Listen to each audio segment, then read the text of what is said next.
आंसुओं से खेलते हैं, मैंने तड़पते हुए। बिस्मिल्लाहिर्रहमानिर्रहीम। अस्सलाम वालेकुम everyone. You are watching Kashmir की आवाज़ ऑफिशियल यूट्यूब चैनल। सुल्तान सलाउद्दीन अय्यूबी रहमतुल्लाह अलैह को उनके जासूस ने बताया कि एक आलिम दीन है जो बहुत अच्छा खिताब करते हैं, लोगों में बहुत मकबूल हो गए।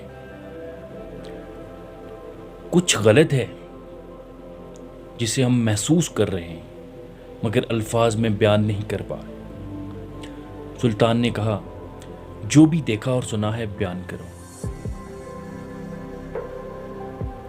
जासूस बोले कि वो कहते हैं कि नफ्स का जिहाद अफजल है। बच्चों को तालीम देना एक बेहतरीन जिहाद है। घर की जिम्मेदारियों के लिए जद्दोजहद करना एक जिहाद है।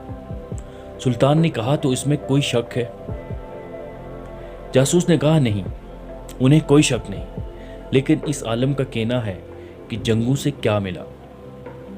सिर्फ कत्लो गारत करी, सिर्फ लाशें। जंगों ने तुम्हें या तो कातिल बनाया है या मकतूल।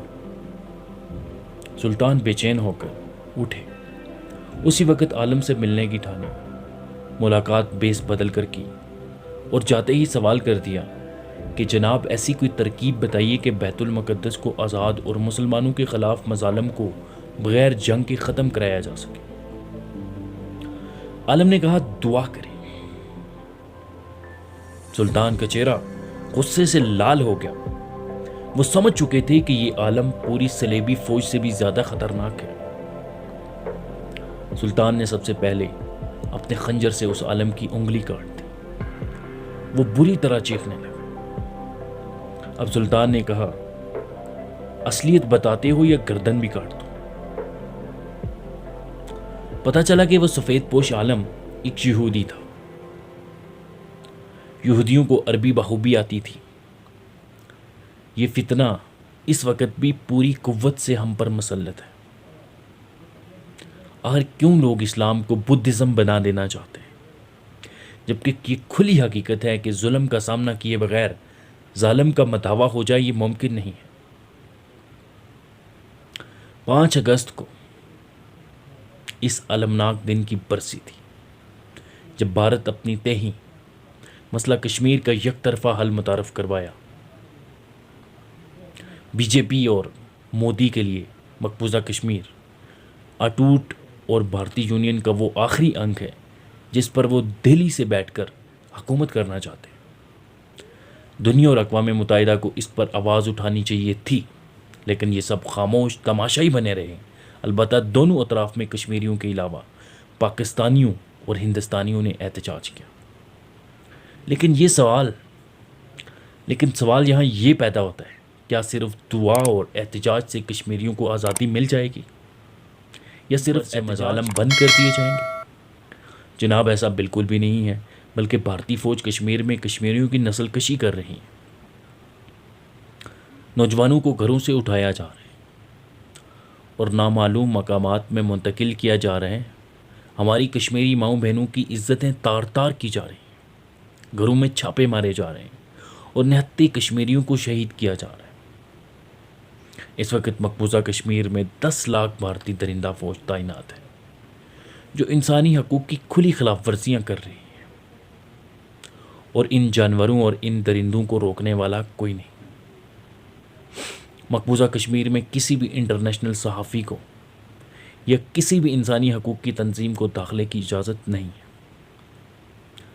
मकबूजा वादी में बसने वाले कश्मीरियों की तमाम बुनियादी सहूलियात, इंटरनेट एक जगह से दूसरी जगह मुनिया वालों, आपको याद होगा जब 21 मार्च 2020 को पाकिस्तान और दुनिया के दूसरे ममालिक ने कोरोना के सबब लॉकडाउन किया था, तब दुनिया को पता चला कि लॉकडाउन क्या होता है।